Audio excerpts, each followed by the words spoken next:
Here we go, ladies and gentlemen. The regular season has 2 weeks to go. Welcome to week 28. The next 6 days or so worth of matches will play a major role in deciding the playoff seeding. While every team technically does make the playoffs this year, having a higher seeding will give your team a tremendous advantage in the long run. So these last few games could ultimately decide how far your team will go in the playoffs. We've got 2 big weeks ahead of us. Before discussing the matches themselves, let's go over the hero pool for weeks 28 and 29. So, for these 2 weeks, we will have Brigitte, Zarya, Tracer, and Genji be unavailable for play. There's a wide range of possibilities that could be opened up for certain characters. With Zarya out of the picture, I think it's safe to assume we are not going to see much Winston this week because Diva isn't that good currently. And with there being no Tracer or Genji on the table, Dive just won't be that good in general. Some teams may be willing to give Sombra Dive a shot, but it really does depend on the situation and the map and all that good stuff. In all likelihood, we just stick with Double Shield. Along with Orisa Sigma, you'll probably see a fair amount of Baptiste and Zenyatta for healers.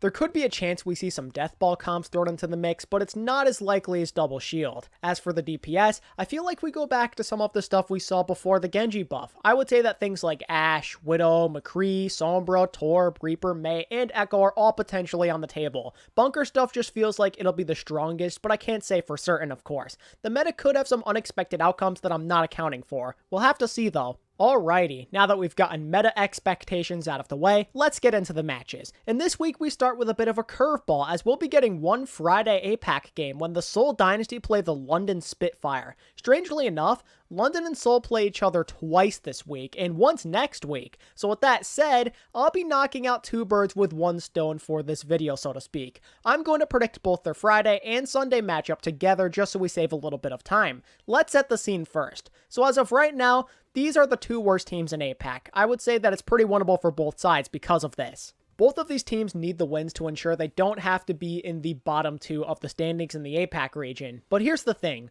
Seoul only need to take 1 game and they're pretty much guaranteed to finish 5th, I feel. London can't really afford to make any mistakes. They really have to be clutch. If they don't win at least 3 of their 4 remaining games on their schedule, then the dream is all but dead. So the question is, does London have what it takes? Well, I would say the odds are definitely stacked against them. There's a lot of pressure on them to perform, and this team has been so easy to expose as of late. Now, this next thing also applies to the Dynasty technically, but both teams do have to play 3 games this week. Yes, you heard me right. Both London and Seoul not only play each other twice, but also have another game to prepare for this week. The fatigue and preparation is really going to be just extremely deflating for these two, but I honestly think it'll be worse for London just because they're a bit more inexperienced. The only potential saving grace for the Spitfire this week, I feel, is the Genji meta being done. They get to play a bit more up to the strengths of their flex supports with a Zen Bap meta potentially on the horizon, but I'll be honest, their double shield is still kind of whack. It has proven to be very inconsistent throughout the year, and lately it has not been a pretty sight to behold. The Seoul Dynasty might not be in a much better position recent performance-wise, but their double shield is definitely more consistent. And with Zarya banned, the likelihood of Seoul trying something crazy is a lot lower. And with Tracer banned, Prophet might actually be able to show off some more flexibility in the game. If not, I still fully expect him to beat out the London Flex DPS anyway on whatever mirror match we end up seeing. Besides Baptiste, Hitskin, and Off-Tank, I think the Dynasty have a clear advantage. And that is why I don't just have the Dynasty winning on Friday, but also on Sunday. The Friday game I see them winning fairly easily in a 3-1 final. On the first day, they will be the better team. The second day I see Seoul winning 3-2 though as a result of London learning from Friday and putting up a better fight, and maybe Seoul do show some signs of fatigue as this week is going to be exhausting for both them and the Spitfire. I see it like this though. Both teams may be struggling, but there's a difference between where London and Seoul currently stand. Seoul are kind of just getting outplayed for the most part by better competition. London aren't just getting outplayed, they lack overall cohesion. As I said earlier in the week, the Spitfire depend a bit too much on individual performances rather than a total team effort. And even if Seoul aren't a great team, they have those fundamentals down still. In my opinion, the Dynasty would really have to turn their brains off if they were to throw this away. Even they wouldn't lose to a team who doesn't have the basics down. With those 2 games out of the way, let's move on to Friday afternoon, where we begin with the Florida Mayhem versus versus the Vancouver Titans. With the clear gap between these two being pretty obvious, there's not a whole lot to talk about, unfortunately. You've got a top 4 team in the NA region versus one of the bottom 2 or 3, depending on who you're talking to. The Titans can't really match what Florida can do. They don't have that kind of star power or that level of synergy for that matter. None of their individual positions can really compare. On paper, it's a blowout no matter how you slice it. I've got the Mayhem taking the sweep. I'll give Vancouver some attention, though. The gauntlet is about to be thrown down for them. They've got a 4-game stretch ahead of them. That's a lot of chances to get them feeling confident about the playoffs. I'm also somewhat interested to see how they'll perform now that Genji is gone. It's been a real weakness of theirs, so this hero pool could end up benefiting them. If there was ever a time for them to show improvement or take advantage of the situation, now would probably be the time. To conclude Friday, the LA Gladiators take on the Dallas Fuel. I feel like I'm experiencing deja vu. When these two played each other a long time ago, I initially thought it could be close, and that proved not to be true at all, but the same feeling is still coming back somehow. The Gladiators should be the better team, but their double shield does leave a lot to be desired, and I for one think Gamsu No are pretty decent at it. Not amazing, but they get the job done for the most part. So to be honest, I think Dallas does have a chance if they're able to win the battle down in the trenches, but of course, their other guys still need to step up as well. The supports are probably at a disadvantage too, so I'll be looking at Crimzo to keep up with Chaz, who has been playing pretty well these last couple of weeks, and I feel that Onigod's role is going to be important as well. His objective is to contest Bird Ring throughout the entire series, however long that may be. This will not be an easy task, but it is a necessity. This game feels winnable if you're the Dallas Fuel. However, that does not mean they are guaranteed to claim victory. They've got a tall list of orders to complete, and I predict that they will not be able to get through all of them, so they'll get overwhelmed in the end. I have the Gladiators taking the series 3-1. Something tells me the Gladiators will wear them down over time until they eventually get overpowered. Whether it could be Crimzo getting outplayed or Birdring taking advantage of Onigod's high ping, something tells me the Fuel won't have what it takes. Barely squeaking by the Justice last week makes me think this is not a battle they will win. Now we move on to Saturday morning, where the Seoul Dynasty will play the NYXL. New York seem to be having a resurgence of sorts. They have by no means been flawless, but their play has been improving bit by bit, and they already are a much better team than Seoul to begin with. Not to mention that this will be their only game of the week to prepare for, so this is unquestionably a New York favored game. While Genji being gone is a little upsetting to see if you're NYXL, I really don't think this hero pool will affect the NYXL's play all too much. Honestly, they might be even better if anything. Their DPS are versatile enough to adjust, and if they were to play double shield with Zen and Bap, then I think their support line could thrive. Animo on the Bap and Jonak on the Zen is arguably their strongest combo. While Seoul's Zen Bap is also pretty good, I still favor the NYXL on that composition. Seoul might be able to keep up on the front lines, but that's about it. Both teams benefit from a slower pace, but the NYXL will benefit more in my opinion. Forcing NYXL and Jonak to play more with the team will allow for this team to showcase better synergy. I got the NYXL taking it 3-0. I would be surprised if this game is super close. The Seoul Dynasty would have to expose the enemy weaknesses. If they were to exploit Mono's lack of resources or maybe Jonak and NYXL's over-aggression, then maybe they would stand a chance. But with how poor Seoul's coaching has been, I don't have enough faith in them to get the job done. To add on to this, I feel like Seoul is going to prepare a lot more for the Spitfire considering they play them twice this week. In my opinion, it is more worth their time to practice for the more winnable games. To follow up, we've got the Shanghai Dragons versus the London Spitfire. I'll get straight to the point. My feelings on this game are extremely similar to the NYXL versus Dynasty matchup. You've got one of the worst teams in the league taking on the best. London's fate is going to completely rest on Shanghai in my opinion.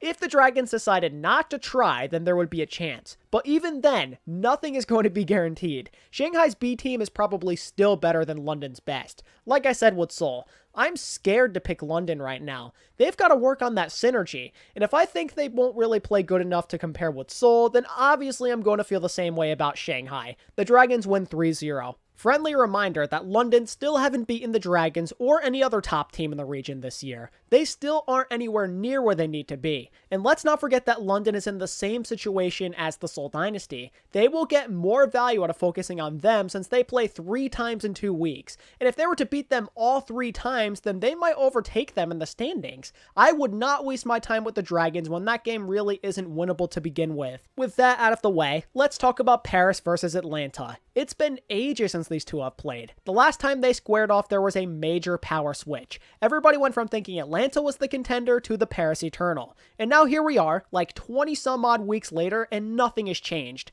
Paris are still one of the best, and Atlanta are still a pretender. When it comes to my thought process with Atlanta, you guys know how it works by now. Whenever they play somebody who is above them, they lose. They have yet to beat any of the top 4 teams in NA yet. The only way they would stand a chance, I feel, is if the Paris Eternal really start to miss Sparkle's Genji. But like I said earlier in the week, Paris are still extremely capable without Genji. They've got Xe still, with all of his comfort picks being in the hero pool still, so it's almost guaranteed that he's going to have a good game. Paris also have the better support line for the meta. I am predicting the Paris Eternal to win 3-1.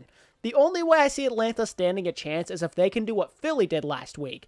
They have to put suffocating levels of pressure on the Paris DPS, but their team isn't really at the same level as Philly, nor do they have the coaching, so I don't believe they have it in them to make this happen. The next one intrigues me a bit more. The Dallas Fuel versus the Vancouver Titans has the potential to be a pretty decent game, so I'm considering it a key match of the week, believe it or not. Vancouver kind of rolled Dallas in the previous meeting, but the Fuel have gone through so much, and now that they're under different coaching, I have confidence in them to play a more complete game. I doubt it's going to be a blowout again. I actually do believe it's going to be pretty close, because no Genji plus Dallas going on this emotional roller coaster does make them vulnerable. The Titans do have the confidence to beat them already too, so this is doable. I think it's pretty even in some places. I would say that Dallas and Vancouver are evenly matched for sure at hit scan and off tank. KSA and Note are pretty close to each other skill-wise, and I think Onigod versus Shockwave could be really good considering they're both high-skill hit scan players on high ping. But Dallas appears to have the advantage at places like main tank, support, and possibly flex DPS depending on the situation. On paper, it appears that Dallas have the clear-cut edge, but between the mental struggles and Vancouver's confidence, I think this could be a 5-map series. But in the end, I do believe Dallas takes it 3-2.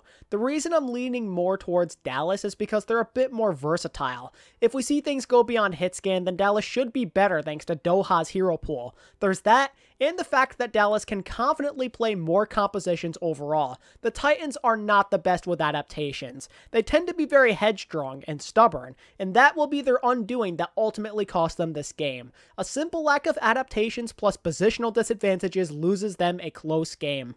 Next will be the LA Gladiators versus the Boston Uprising. I can't really wrap my head around this one, to be honest. I feel like it should be easy, but there's this voice in my head that constantly makes me reconsider. Boston may be the worst team in the league by far currently, but the Gladiators' history with Boston is not pretty. Friendly reminder that they have never beaten Boston before. Not once in 3 seasons. How is that even possible? The simple fear factor in Boston's confidence could lead to some crazy results. But you know what? I'm feeling good about the Glads this time. This is without a doubt the saddest state Boston has ever been in when playing them in a game. There's no heroes this time. Punk gave Boston temporary hope and energy the last time, but that's not going to save them this time. Even with Punk, Boston are still lost.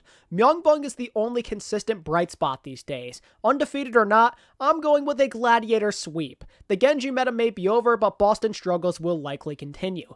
The Glads would have to really play scared or seriously choke hard. If they can't beat Boston in this state, then there's no hope for them. And now for what could be the main event of the weekend. It's only been a week, but we already get a Countdown Cup rematch. Shock vs Fusion Part 3. A rematch of this caliber just has to be highlighted as a key match. Another huge thing to keep in mind with this game is that the winner likely will be claiming the #1 seed in the North American region. Currently the Shock are half a game behind, so if they beat the Fusion by a score of 3-1 or better, then they will overtake them thanks to a better map differential. This will be a must-win for Philly. If they lose, then they are all but guaranteed to finish behind the Shock. I'm going to be honest, how close this game ends up being completely lies on the shoulders of the Fusion. Are they going to get back out there and keep their heads high, or will they dwell on the past and look totally boomed? It's up to you, Philly. This is your chance to show us what you've got. Coming back after a tournament would be so huge, and it would confirm that they do have what it takes to be the best team in this region.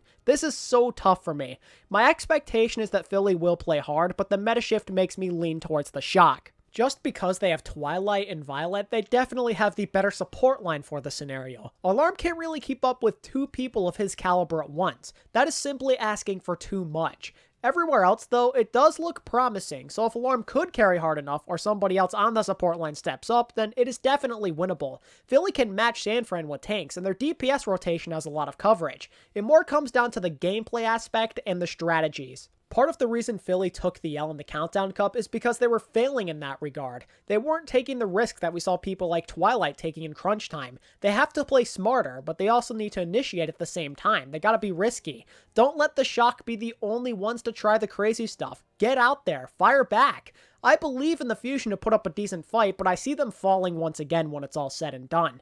I say the Shock win 3-1. I think there's a coaching difference at the end of the day. Krusty and his team are too smart for their own good, and no Genji only plays more to their advantage. We already did both London versus Seoul games earlier, so now we're on to the final NA games on Sunday, and it starts with yet another San Francisco Shock matchup, but this time they will play the Toronto Defiant. And I mean, yeah, this in all likelihood is a blowout. There's not much Toronto can do here, and to be honest, it might be even worse considering there's no Genji on the table. The Toronto DPS are going to have a real hard time getting anything going, and that applies for everyone else on the team too, basically. The only matchup I find somewhat interesting is off-tank, just because Nevix knows Choi so well. He knows his tendencies better than anybody else out there, but even if Nevix were to have a decent day, there's only so much one man can do on his own, you know? I have the Shock taking it 3-0. What other result is there to expect when a top team plays a bottom one? It's common sense. Next will be the Florida Mayhem versus the LA Valiant. This is going to be my final key match of the week. This is a long anticipated rematch. The Mayhem want revenge for sure here. They got upset because the Valiant DPS carried so hard last time. That has to feel pretty frustrating because Florida outplayed them everywhere else but still lost this game. Now they've got another crack at the Valiant where their odds of success has decreased heavily because the DPS will not have Tracer in the mix this time around, so we will not be witnessing the full power of KSP and Shaxx. The Mayhem already were the better team to begin with, so this only further cements their advantage. The Florida Mayhem will have the superior tank line and support line. Gargoyle Sigma play is beyond what McGravy is capable of. Gravy would need to go above and beyond to give this team a decent chance to win. I'm definitely a bigger fan of Florida's Bap Zen too. Gangnam Jin and Byram have impressed me a lot more on that composition. Yet again, it feels like the only thing that the Valiant have going for themselves in this matchup is their DPS. It's their one saving grace. But like I said, without Tracer, it is going to be very difficult for them to overcome Yaki and BQB, who have been a more consistent duo over different metas. I am predicting the Mayhem to win the set 3-1. The Valiant might win like Control or something, but that is all I'm willing to give them right now. If the Mayhem play their game, they cannot possibly lose this. And if KSP proves to be a problem, then all they have to do is just heavily contest him. If the Mayhem play him like they did with Striker in the semis last week for the first half of that game, then they shouldn't have any problems. And last but not least is the Atlanta Reign and Vancouver Titans. I'll cut right to the chase here. If the results from their earlier games in the week go how I think they will, then this shouldn't be close. The Reign will need to take their frustration out, and the Titans seem like a really good punching bag. I think we need to remember that Vancouver have not taken a single map off the Reign yet this year. It was a sweep both times, so I would argue the Atlanta Reign have their number. They've got that rookie squad on lockdown. I'm not expecting it to be close. Atlanta win 3-0 over Vancouver yet again. Hate on Atlanta all you want, but they usually don't let the winnable games go to waste. 85% of the time, I'd say they beat the opponents they're supposed to. They have a plus 14 map differential, and for good reason. They make good use out of their easy games, and this time should be no different unless they really suck at the new meta for whatever reason. The Reign have the Valiant right behind them, and they know they can't afford to be dropping the easy games. They'll play with urgency. Well, that just about does it. Those are my predictions for Week 28. Major playoff positioning is on the line, ladies and gentlemen. I hope you're as excited as I am to watch all the action unfold. But now I want to hear from you guys. What are your Preds looking like this week? Feel free to drop them down in the comment section. And if you guys enjoyed the video, then be sure to hit that like button and subscribe to my channel if you're new. You can also hit that join button or follow my socials through the links in the description to further support me. And as always, thanks so much for watching. I really do appreciate your support. And until next time, this is ATP, signing out. Peace.